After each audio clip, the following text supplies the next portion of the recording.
Nolan says literature is a textually transmitted disease, normally contracted in childhood. Oh, how I can relate. For this project, I decided to ask the question, what is literature used for? Literature is used to expose the readers to issues and then teach them ways to address societal problems. Through my research, I asked several different people from several different backgrounds, different occupations, and I found out that there are so many uses for literature. It's used to educate, it's used to entertain, to expose, to teach, to inform. Without literature, our lives would pretty much be pointless without any direction or guidance leading us. Literature, in the form of stories, many times has morals that could teach children different ways to handle problems that as adults we predispose them to, like racism and prejudices, unknowingly sometimes. It actually has become a way of life for us, where for kids, they just adapt. Literature has many uses. In Americana, a novel written by Adichie states, in America, you don't get to decide what race you are. It's decided for you. Ifeolu, a young African girl who decided to go to college in America, meets racism when she gets here. Before then, in her country, there wasn't a race system. It wasn't white, black, Hispanic. There wasn't any classification of race. So when she got here, when she was labeled as black, even though she's really a non black and she's an American African, she was labeled and classed right together with African Americans and treated in the same way, if not worse. She saw immigrants being classified, and this allowed her begin her search for herself, but also as a reader, it allowed me to see how oftentimes I just class people together unknowingly. Literature exposes. Literature exposes her readers to racism, sexism, famines, poverty, homophobias, prejudices, stereotypes, things that we a lot of times see, but we don't address them. They're a normal way of life for us. Literature allows us to actually take the time out and kind of see it on a different light, a different surface. Many times it's an enlightening period when we're reading about a different culture or different traditions, different religions, and things that we maybe in America really don't hold as significant, but they are. Even though we're different, we're pretty much all the same, but literature allows us to really get exposed to those things. Everyday Use by Alice Walker. This quote Walker used, and it brought an awareness of the African American community and some of the things, the prejudices and racism that they face. Who can even imagine me looking at a strange white man in the eye? It seems to me I've talked to them always with one foot raised in flight, with my head turned in whichever way is farthest from them. It brings about a feeling of shame as African American woman when facing a white male. And even though that white male may have done nothing to them in particular, the feeling of shame, I, for one, don't even know where it comes from, but it's not necessarily just with white males, but a lot of times I won't look men in the face, in the eye directly. Sometimes when I'm around a certain type of people, not necessarily white, but I automatically feel inferior. I feel that in literature allows us to address these issues that we don't even think about. I know before reading Everyday Use, I never really thought about how I present myself or how I feel inside whenever I am meeting with someone of another race. Kind of always feel like they have a prejudice, but maybe it's you. And you kind of realize that in literature, you begin to question yourself through the exposure that you're experiencing. Literature causes you as a reader to reflect on your own experiences. Walker exposes you to the effects of racism through the mother's reaction when dealing with the white male. And again, as you experience things through the characters and stories, you begin to realize that some of their experiences aren't too far from home, that you actually have experienced those things yourself. Um, I know my mom has told me plenty of stories. My grandmother's told me stories of racism that have affected their lives. I could name a few things that have happened to me, but you don't realize what you carry with you a lot of times. And when you're reading literature or different stories or different novels about other people's experiences with racism, you begin to see how real and prevalent it really still is today. And it's sad, but it's true. I think it's important to reflect once you do acknowledge that you might be carrying something to kind of get rid of it.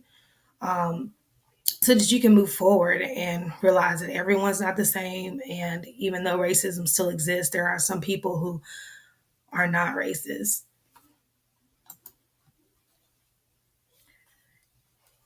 Dee is lighter than Maggie, with nicer hair and a fuller figure.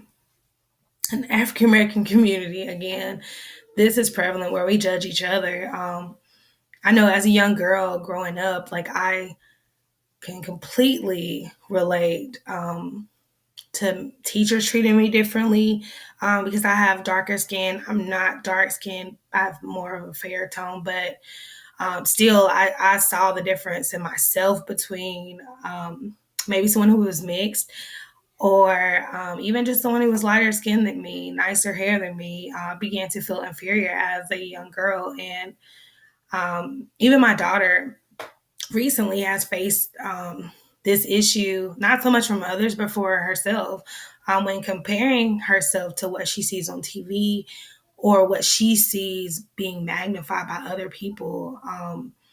Her hair was natural in a natural state, and I actually got it straightened with a perm just a little to kind of boost her confidence because and with natural hair, depending on what type of hair you have as an African American girl, your hair it does like a shrinkage, and instead of it being flowy or being able to style it like you would nicer fairer hair, um, you can't use it, you can't like style it certain ways, and it kind of just is.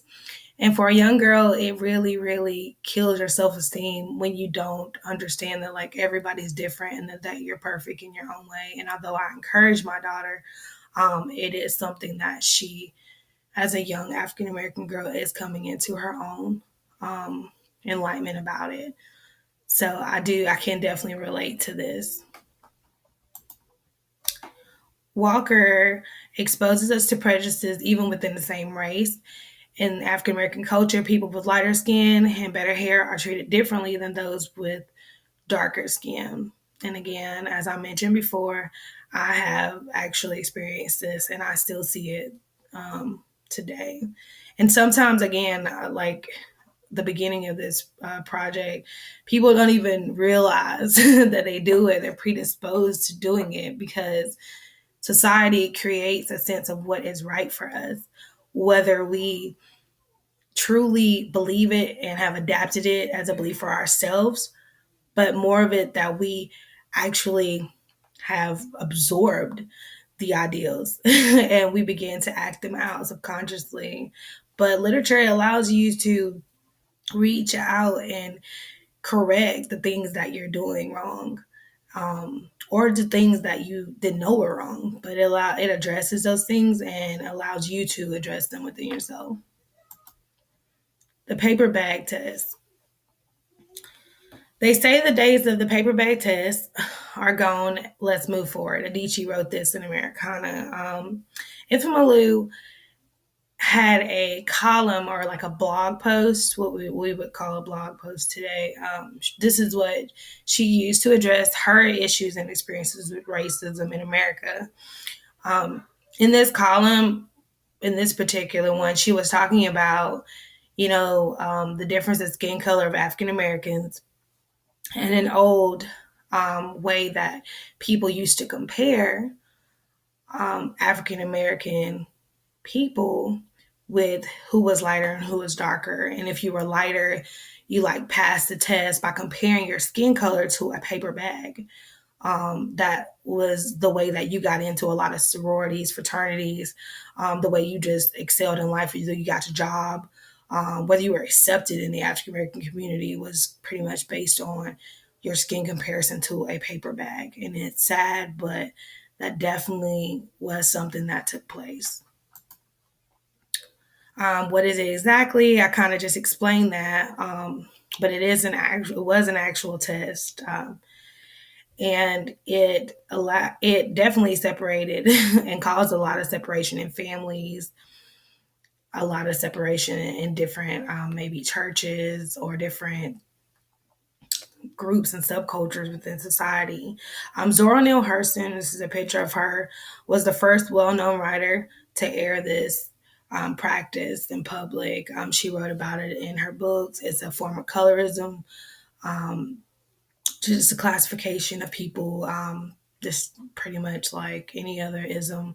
It is a prejudice and it is discriminatory towards people of a darker race. I'm sorry, a darker skin color. It still goes on today, although it's not direct, but the ideals behind it, the emotions behind it, the intent behind it is still going on today. And it is sad. The approximate size of my favorite tumor. In this story, it's basically about a Native American guy who has his name Jimmy, many horses, and he has found out he has cancer, and he's trying to make light of the situation, and he uses humor to cover up deep wounds that he holds within himself. And in this particular quote that I have posted here, he was actually getting pulled over by the cops, him and his wife, Wanda, at the time.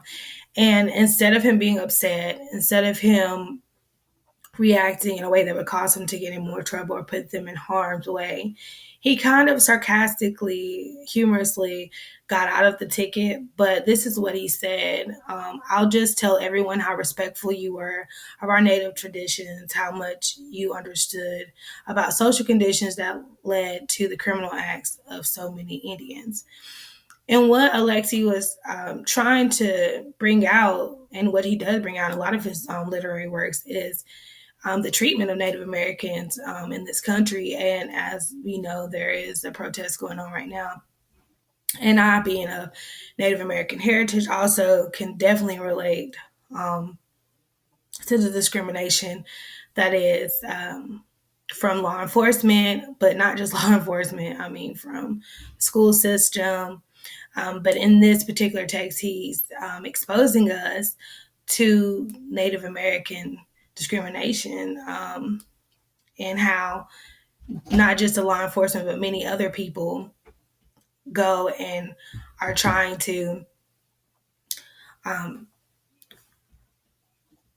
get past some of the prejudices in their past and things that they're met with on a daily basis. Literature teaches. After we are exposed to societal issues, we then are taught to address them through the morals of stories. Stories can reach places in us that would never surface without literature penetrating the barriers. Literature teaches us how to live. I truly believe that literature does teach us how to live.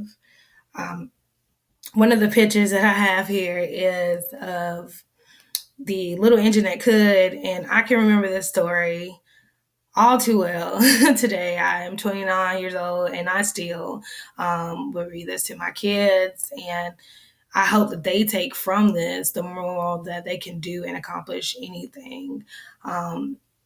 Literature does have the ability to teach us in just a moralistic way, but it also we use literature to train people for jobs. We use literature to carry down traditions, religious practices, just memories within our family to bring us back together. We write them down. We tell stories. Um, we do a lot of different things, but they do teach us how to actually live. I feel like without literature, our lives would pretty much be pointless. Literature exposes stereotypes. In Americana, Malu was exposed to many stereotypes when she came to America. Dear non American Black, when you make the choice to come to America, you become Black. Stop arguing, stop saying I'm Jamaican or I'm Ghanaian. America doesn't care. Adichie. I will say, being from America, that it's not that we don't care. I will say that a lot of times people don't even take the time to figure out where someone's from. I know it wasn't until recently, I know at least me saying I'm 29, a few years ago, we really didn't use the term Hispanic. It was automatically Mexican, from where I live, anyways, which I'm located in North Carolina, but it was automatically this guy is Spanish or this woman or is Mexican. It was never that they may be from Guatemala or they may be from Honduras. It was never that this person may be from Kenya, this person may be from Ghana. It was those were never the first thoughts. It was like, oh, she's black, and oh, this person's well, I would say Hispanic now, but this person's Mexican, and it does. I found out, um, being that I wasn't from those countries, I found out that it is hurtful to people when you label them, instead of just saying, oh, because I can't imagine someone saying, oh, you're from Kenya, like, you're Kenyan or whatnot, without even asking me what I am, what's my history, where am I from, what's my story. One thing that Adichie talked about in her TED Talk, which I didn't reference here, but I'm going to expound on a little. She talked about the fact that the problem with stereotypes isn't that they're wrong, is that they only tell half the story. Like, they don't tell the whole thing, where the person's from. They don't say why they chose the lifestyle they chose, or why. It just leaves so many questions unanswered. And stereotypes separate, they divide, they destroy people. Um, People are predisposed to stereotypes. I know that, you just assume that if someone has on a nice suit and drives a nice car, they're rich. Not that they're borrowing it from their brother or sister, or that, they're working for a company and they only have $2 in their pocket. People assume that you're well off if you dress a certain way, if you speak a certain way. I know that Adichie also references a lot about speech, where Ifamil once had an issue where when she was going to college, a girl started speaking to her as if she didn't even understand English, or that she probably didn't speak English well.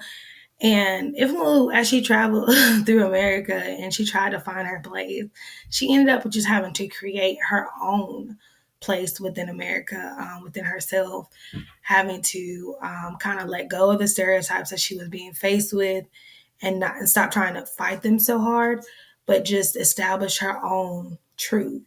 And that's one thing that I can say, even for myself, that although people assume that I'm uneducated, they assume that because I'm a single parent, that I'm not going anywhere with my life. I don't want to go anywhere with my life. They keep all these assumptions going. And if you're not careful, the stereotypes will begin to define you. They'll begin to shape your life, and they'll begin to set you on a pathway to actually live up to the stereotype versus live up to who you are. Definitely, racial profiling is very prevalent in America. Automatically, if they see you at a certain time of night in a certain neighborhood driving a certain thing, cops will pull you over. It would depend on, it's not so much of what you get ready to say out of your mouth. A lot of times people just assume that if you're hanging with this group, or you're around this person, or you're from this neighborhood, you must be like this. Stereotypes are, again, very destructive, but in literature, exposes stereotypes. And sometimes I feel like literature is like the secret key. If you can read it on paper when it's assigned in school, you learn so much that maybe your parents wouldn't have talked about at home, or that you would read about a culture, but you wouldn't actually travel there. So you would never get that experience. So I definitely feel like literature exposes you to different stereotypes that people deal with on a daily basis, but may not address. This is one of the saddest statements. My mom actually told me this. It actually was said to my mom by a late bishop at her church, and he was actually talking about the Word of God as far as the Bible. He was talking about the fact that you know people don't read the Bible, and they should. That's what his take on it was, and but the statement actually comes, and it was said to Black men. And I saw something say it was from Bahamas, or someone said Jamaica, but as I researched it, I couldn't find the source. But what it says is if you want to hide something from someone, which if you want to have something from a Black man, put it in a book because they'll never read it. This hits home for me. Again, I'm African American. Because we weren't allowed to read as slaves. When our ancestors were brought over here, we weren't allowed to even be exposed to literature. And one of the reasons was so that we wouldn't desire to be free. We wouldn't desire to excel. We would think that this is our position in life and that we could not achieve anything greater. One thing that I've learned is that without knowledge, like you're in darkness. There's nothing further for you. That this is the end. If you don't know something, you can't achieve it. You can't work towards it. Even just college, you go to school to learn how to be in this particular occupation or to open this business or to whatever. But without that knowledge, you couldn't achieve that goal. Um, it is very, very sad but true that people still don't read. I, for one, actually don't enjoy reading. I know that I have to, though, and it's very, very important. My grandma was really big on reading whenever she could, and there are still some people today that cannot read. They hide it really well in the school system. I'm not against it at all. My mom's a professor. But the school system in the past, it was easy to just get by without reading. Someone could do your homework, just kind of passing people along. I am proud to say that I don't feel that it's that way anymore, but not being able to read is something that people can really hide, and that it is really detrimental, though, to their future. And I feel like being the statement was said to, if you want to like completely hide how to get somewhere or how to do something, that people aren't going to take the time and put the effort in to actually read to figure out how to do it. And to be honest, it is really true today. To me, when this winds up the end of my video and my presentation, literature equals knowledge, and knowledge equals power. Again, like I said, literature to me is a gateway to knowledge, and knowledge is powerful in itself. My grandma, one of my grandmas told me all the time that people can take everything from you, but they can't take your education. I think that's one of the most powerful statements that she ever said to me, because I was thinking, oh God, I don't really have enough. I don't have enough money. I'm not pretty enough. I haven't had enough experience behind my belt. My grandma's like, no, but you have an education and you value that opportunity and you seek and you find. And that is, as I think of many different cultures and societies across races, that without knowledge, people perish. And I think it's really important that we as a people continue to read, continue to tell stories word of mouth, write them down. Just continue to encourage young readers, your children, friends, family, who don't necessarily like to read like myself, that reading is their gateway. Reading is their key, and they have to use their key if they want to be powerful in this life. Thank you. This presentation was done by Celia Green. That's my name. English 105.